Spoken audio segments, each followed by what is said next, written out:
Hey everyone, welcome back to Finance Unplugged. Today I'm joined by Akash Shethna, a BSc Mathematics and Economics student at LSE. In this episode, we'll break down what it really takes to get into a target university for finance and economics, from personal statements to supercurriculars, and how to position yourself early to break into the industry. Akash, it's so great to have you here with us, man. It's great to be here. Start with I very desperately want to get into the supercurriculars and the personal statement, but I'd really love if I can start with your Mhm. background. So, can you tell me about what drew you into economics and mathematics specifically, and when did you realize that, oh, this is something that I really want to pursue in university? Yeah, that's a great question. I was always someone who was very into research work. And like in my economics class, I remember I used to discuss with my like teachers. When we used to learn about fiscal policy, let's say, I would not like be excited just keep it confined to the classroom, but I would ask like, how does this play out in real life? How can we change this from a student perspective? So even at school, like I was the president of the econ club. So I used to tell the teacher, let's do like a monthly magazine because I was just really excited to research. Economics is a domain that's so affiliated with like current affairs. So you get to learn something new every day. No 2 days will be the same. And then that's kind of what drew me to economics. And I always love numbers. So then just joined in the math part there. I'm actually looking at university options too, and I saw that there's a lot of options in Mhm. LSE, BSc Finance, BSc Maths and Statistics. Why did you Mhm. specifically choose that degree, Maths and Econ? Again, I think like I really like the aspect where I could research in economics, which is not that much available at an undergrad level. But I think economics is like a really broad domain. I think econ and math. If you go into something like there's finance, as you said, there's also a degree called financial math and statistics, which is even more specific in LSE. And that's like a super specialized degree. But like the thing with econ and math is like you have so many career options open as well. Like obviously we want to get into finance, yes, but then you can also keep stuff like consulting open. There's even like a specific domain known as economic consulting. So like when you take a subject like econ and math, you have so many options open. I still would like even consider a career in like public policy or like policy analysis, working with the central bank, stuff like that. I feel is still very exciting. So I feel like econ and math is like pretty broad and you can do like whatever you want. So the diversity of options that it gives you, pretty much. Definitely. Right. Coming Mhm. back to the topic, take me back to 1 year before you actually applied. What did the application process actually feel like, and how did you deal with how overwhelming it can get? Oh, it can get very overwhelming. I feel like the UCAS application is still fine because it's just one. And I know now it's like three different essays, but when I was applying, it was just like one essay that went to every university. So it's just like you write a good chunk of 800 words. So UCAS was fine. But if you guys are considering applying to the US, then you have hundreds of essays, so many different like activity sections and stuff to fill. So I feel like at that time, maybe in like grade 11, I prioritized US applications a bit more because there was just so much to go through. And I feel like um, with the US, it's all about like constructing your own narrative. So like my main focus was like trying to pick a specific area in economics that I was really interested in and trying to construct a narrative based on that. So I was like kind of like into like environmental economics. So I was looking at like doing research in that domain, trying to speak with professionals in that domain, further carrying out more activities in the econ club, stuff like that. And then for UCAS, I feel like once I was done with most of my stuff, that's when I started like the personal statement and stuff like that. So UCAS for me came a bit later in the timeline after Common App. I want to switch lanes a little bit now and get directly into what most of the audience I'd expect is here for, the personal statement. For you, how much time did you actually spend on it? How many drafts did you have to go through? And what did you think really helped you stand out in the application process? Because mathematics and economics at LSE is very selective in terms of the applicants that it chooses. Definitely. I think I'll start like have a top-down approach. In the UK, all the personal statements, what most of the colleges expect is like you've taken some interest in this subject that you're applying to. You've done some competitions, this, that. But I feel like LSE goes even deeper into your personal statement. They really want to see like what you're able to do with your degree. They want to see like what you have done and why you're interested, but they want a student who's worth teaching. They want someone who will like actually do something with their degree in the future. So I feel like my personal statement is kind of centered around that. So as I said, like, I've done some research in like environmental economics. I've also done an internship in like a firm which does carbon capture economics. So I'd like gone into that field as well. Then if any of you are doing the IB, you do an extended essay. So I'd done one in like modeling of credit scores, which is a bit more financy, but it involved like a lot of math.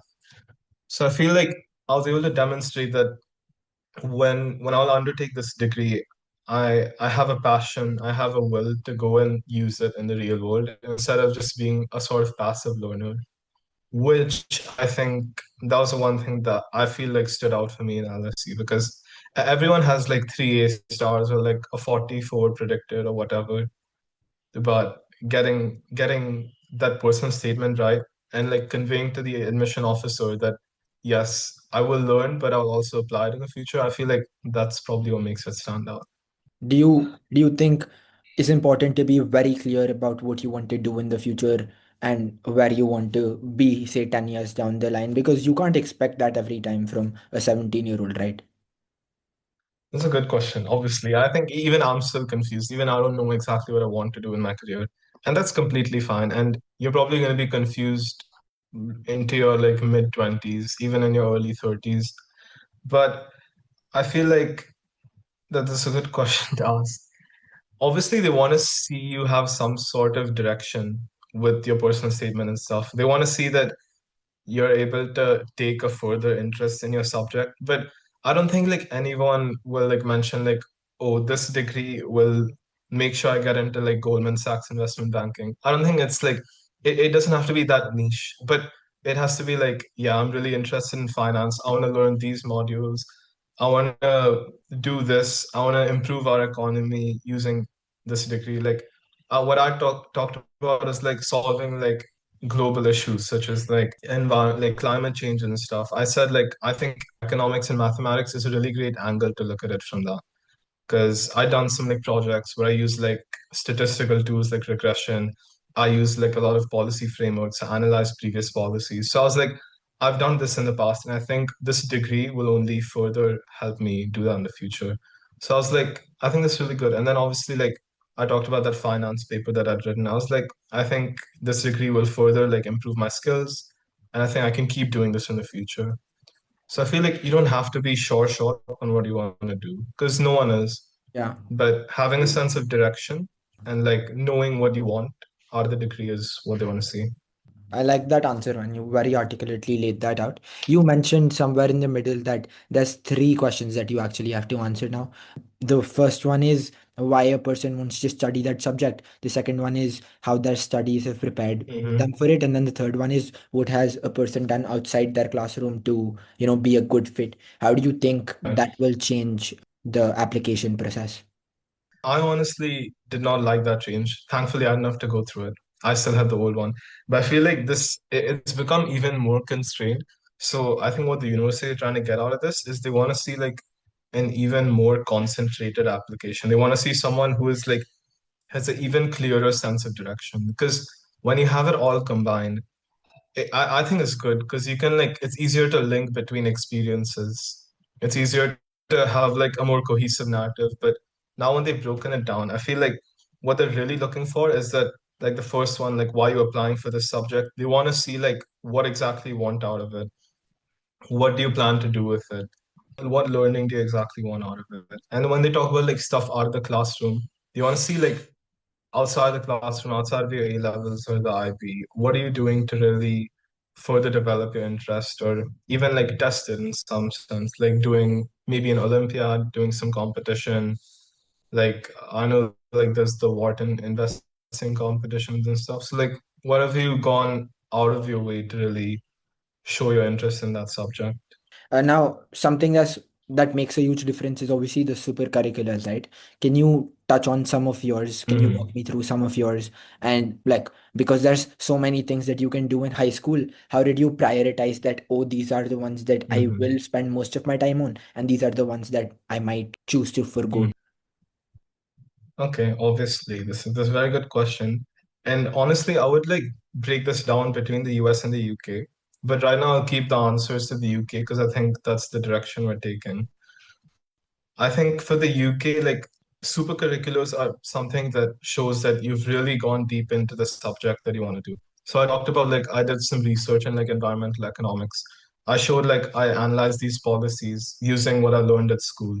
I did like some mathematical analysis. So I really showed that I have the capability to apply those concepts I learned, not just, absorb them and put them in the exam. It shows that you're going to willing to go that one step further.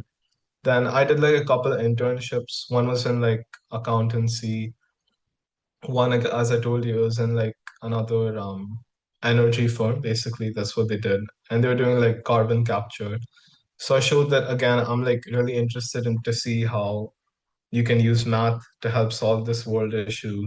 How you can use some sort of like smaller scale economics, like microeconomics, to help solve this issue.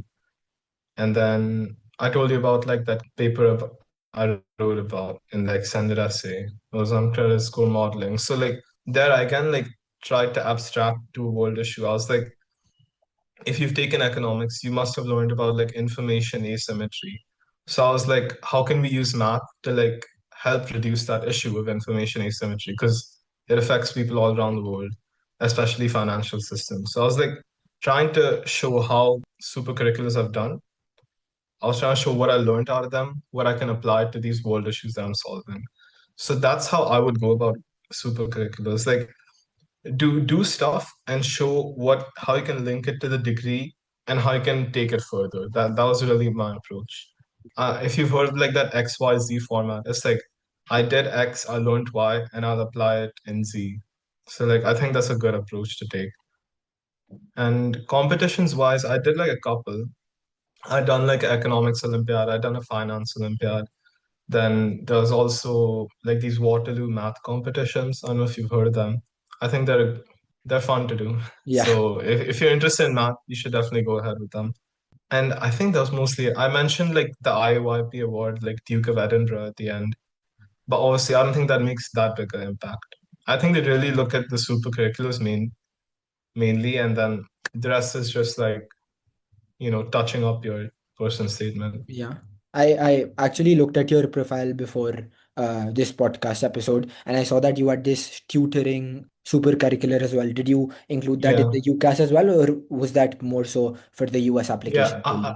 that was more so for the US. Obviously, it's a good catch, Yeah. but I think I mentioned like a line or two about it just to show like some stature of like leadership, Hmm. and also like to show like some engagement with like the community, to show that like I would even want to like I'm so interested in these subjects that I'm willing to like take them further into my community as well. So I feel like that was the way I presented it. Like I feel like if you say like, oh, I did volunteering, I did tutoring, I feel like the admission officer doesn't really care. Like at a school like LSE, like they don't care that much. But if you say like I did in these specific subjects to like reduce like the lack of awareness or something, maybe that's more impactful in some sense. You have to know the why for everything, like why you're doing this, as opposed to Exactly. Why? Why just are you doing showing the this? impact. Okay. Yeah. Even if you get an interview, like Mhm. some colleges like Cambridge and Oxford, they do interviews. Even Imperial does for some courses, not for math. If you get an interview, they'll again probably like dig into like why. Why did you do this? Like, why do you really care about it? Also, with the UCAS, there's a lot of misconceptions. Some people think that even in 11th grade, year 12, people think that, oh, if I play a sport, that might make a difference to, my application. To what extent is that a misconception? And are there any other misconceptions that you want to clear for the audience? I feel like playing a sport is always a good thing. And I think if you've played a sport a good level, you should never exclude it because you've committed a significant amount of time to it. But like it can't be the main focus, obviously, of your UCAS statement. Like if you're applying to like study like econ or engineering or math, like you can't lead your personal statement with that. Maybe you can like I think you can just like add it at the end, like I did this at a state level or I did this at this level, and maybe try and connect it to something you'd want to do in the future. So if you say like I led my football team at a state level, I learned leadership skills from that, and I want to continue doing that in university. I think that just shows good intent. But if you just say like I played at a state level, I won a gold medal, like they'll be like, okay, congrats, but like what can we get from that? You've given such valuable advice so far, and I have only one last question for you actually. Now you're actually at LSE, and I saw that you're a part of all of these clubs. You're actually a co-president of one of the clubs at LSE as well, Yeah. and you also have an internship as a macro associate. How do you think Mhm. once you're in university, what should the approach for optimizing the resources that are available to you? What should the approach actually be like? I think honestly, once you come into university, like you think applying to colleges is competitive. But once you come into university, it just gets even more competitive. So I think the best bet is to just talk to as many people as you can. Like I think you're already doing a good job. You're reaching out to people. You're doing like it's like cold networking in like high school. I think that's a great thing because I do it a lot right now. I know seniors who do it. I know people who are working at like top investment banks. They still do Yeah. networking. So I think just talking to people is an amazing thing to do. Just like reach out to them. The worst they can do is like ignore you.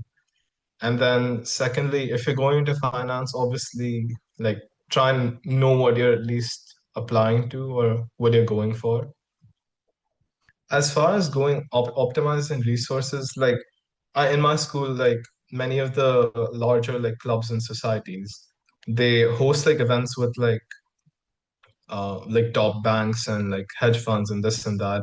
So I think like honestly going and attending those talks is also pretty useful because you just get to know more people, you get to understand what you're really going into, and you also like can understand if you're actually interested or not in that. Like I know many people who come to LSE like thinking like they really want to go into finance, but then once they come here, they might realize that they're not that interested and they want to do something else. So I feel like that's also a good thing when you're using the resources the school has to provide.